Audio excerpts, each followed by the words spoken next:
Okay, so let's teach you how to do a slip knot. How do you get started? There's many ways of doing a slip knot. This is how I do it. So again, if you have a better way, that's up to you. So what I like to do is that I make myself a pointer finger, okay, just like so. Okay, and basically I always say in live workshops I'm gossiping about somebody at the other side of the table that's sitting there, and basically I want to keep my finger out and I want to use my other hand to be able to operate to make the slip knot. So it's like almost like a gun. I hate to say that, that's why I always say it's gossiping, but I need to take the yarn, okay, see where the strand is here, or where the end is. I basically just take it and wrap it around my finger twice. Okay, let me show you that again. So I just, okay, I'm gossiping about the lady across the table, and then I wrap it around my finger twice.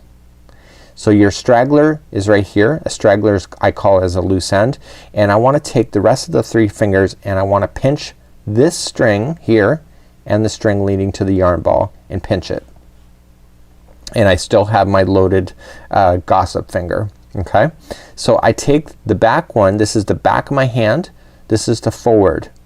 So I take the back string and I move it up over the forward but not off my finger, and then I take the new back one and go up and over, and that is my slip knot, like so.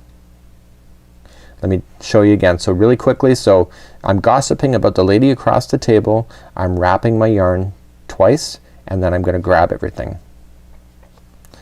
Back of my hand forward, I take the back one over top of the forward but not off, and then I take the new back one up and over, and that is my slip knot.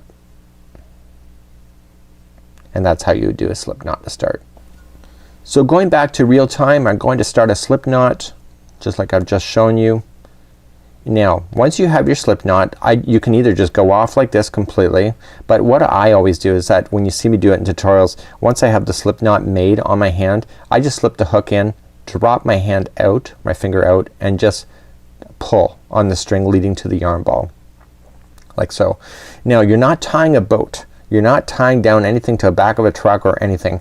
You want to have this so it's firm, but not so the point that you see that these strings are stretching. So you're not gonna just reef on it so it looks like it's stretching like so, because you'll never get your hook out of this puppy. Okay, so you gotta make sure that when you're putting it onto your hook, you want to secure it to the hook, but you're not tightening to the hook that it's going to be a problem getting it out. So you should be able to take your fingers and your yarn and just being able to pull it out just like so. Okay, so if you cannot get it out right now and you've done that, you've done it too tight.